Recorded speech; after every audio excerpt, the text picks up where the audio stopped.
So good morning sa lahat. So ayan. So today guys ay natapos natin yung ating harvest. So nakuna natin dito. And dito ang dalawang raya, dalawang pot, and then dito sa kabila. Yan dito. So tapos na tayo dito nag-harvest. Yan. So bali yung ating harvest guys ay ito na lahat guys, yung ating harvest.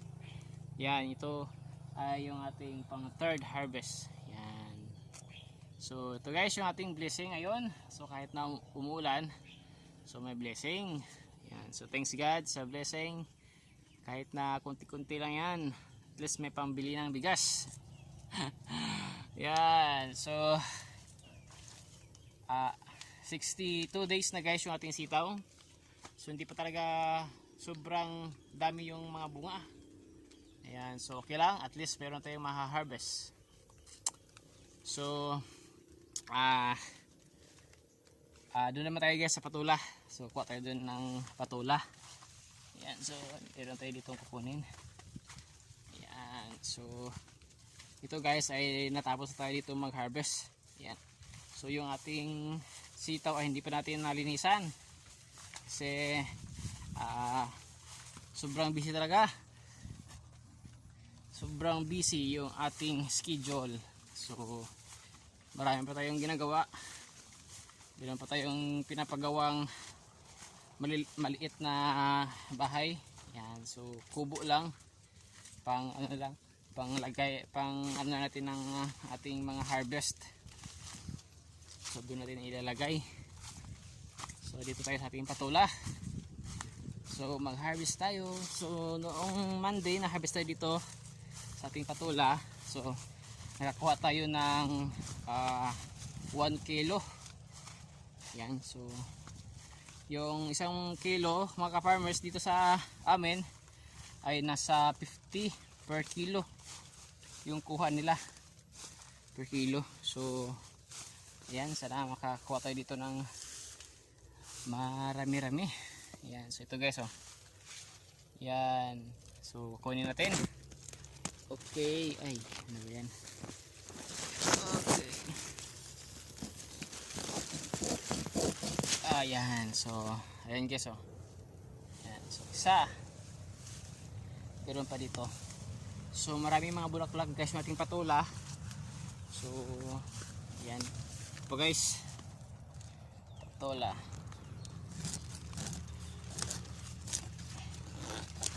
So yung aking kinuha ng buto, so no, yung ano niya ay siguro mga dalawang ganito. Yan. So dalawang ganito na yung haba. Pag ilugtong natin to, dalawang ganito yung haba. So yan yung ano, doon ko kinuha yung buto nito. So F4 na to talaga. So yung mga bunga niya ay good pa rin yung ano, good pa rin sa market. Yan, so medyo pitla tayo guys. So hilo pala sa mga nagtatanim ng patula. Yan, so meron na tayo guys tatlong patula, tingnan nyo. Yan, tatlo na yan guys, oh. Yan, tatlo na. So meron pa dito malaki. Ito isa. So kukunin natin guys yung isang malaki. Yan, so sinsya na sa ating vlog ngayon. So tayo lang talaga yung nag ano. Yan, so ito guys, so okay, yan. So ito guys, napakaganda, good size. So bali apat na. So hanap pa tayo dito sa ilalim. Ayan. So thanks God sa blessing. Dito tingnan natin sa loob. Ay wala. So hindi pa tayo nakapaglagay ng trellis sa itaas. So okay lang, kahit na dito na lang sa gilid. Yan, tingnan natin sa ilalim, baka meron. So sayang naman. Ito, tingnan natin to. Ayan. Ito guys, oh. So nano sa ulan guys, sayang. Asa na yun? Ito, yan. So kasi dito palaging umuulan. Yan.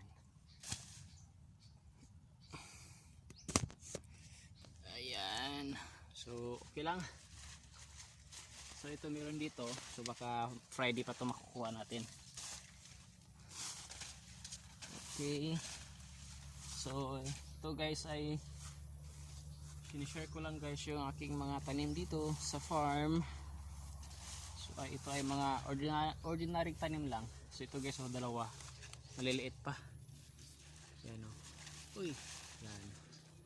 So ayan o, dalawa, ganyan pa ito isa. Ayan. So ito, dalawa. And then dito meron tayo ditong malaki din o. Yan, so kukunin natin. Yan, ha-harvestin natin. Okay, ay. So yan, sinsya na. Okay, so yan guys oh. So yan na, limang piraso na guys.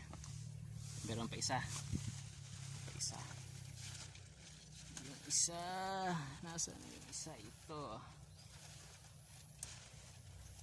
Yan. So libre na yung pang-ulam natin. Ito.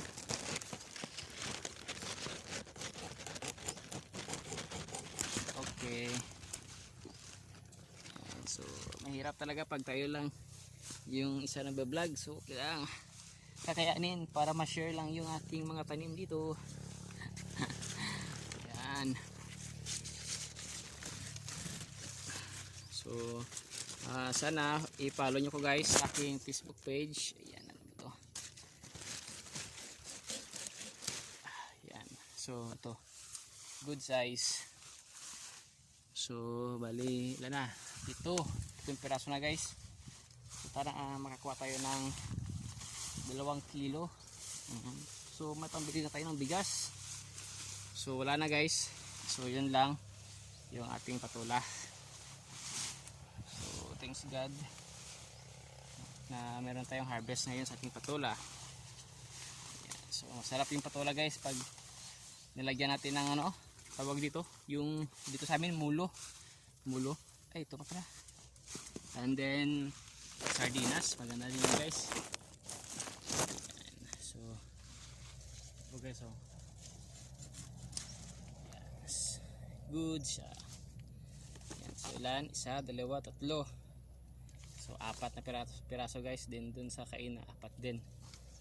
So meron tayong 8. So thanks God, nakawalo tayo ngayon. So kahit na 2 kilo lang yan, meron na tayo 100. So yan, pambili ng bigas. Kasi hindi naman tayo pwedeng kumain lang ng patula palagi. Yan. So 5, and then 6, 7, and 8. Yan. So patola. So yung ating seeds guys ay libre lang. So yung ating gasturan dito ay yung insecticide, fertilizer, yan. Yan lang yung ating mga ano dito, mga inputs sa ating tanim. So yung seeds ay libre lang yung seeds kasi doon tayo kumuha ng seeds sa ating tanim dati na patula. So good size oh. Yan. So baka good size lang siya guys kasi bago pa lang. Pero pag siguro matagal-tagal na natin itong nahaharvestan, so siguro yung ating patula ay mag-adjust na yung mga bunga natin na medyo maliliit na yung iba. Pero dito naman sa amin guys, yung hinahanap nila talaga sa mga patula ay yung maliliit lang, yung pang isang ano lang ba, lutuan, kasi para hindi na masayang. So yan, so ito na yung ating harvest ngayon. Yan yung sitaw, yan yung patula. So yan lang yung ating update sa ating harvest ngayon sa ating mga tanim dito. So maraming salamat sa panonood.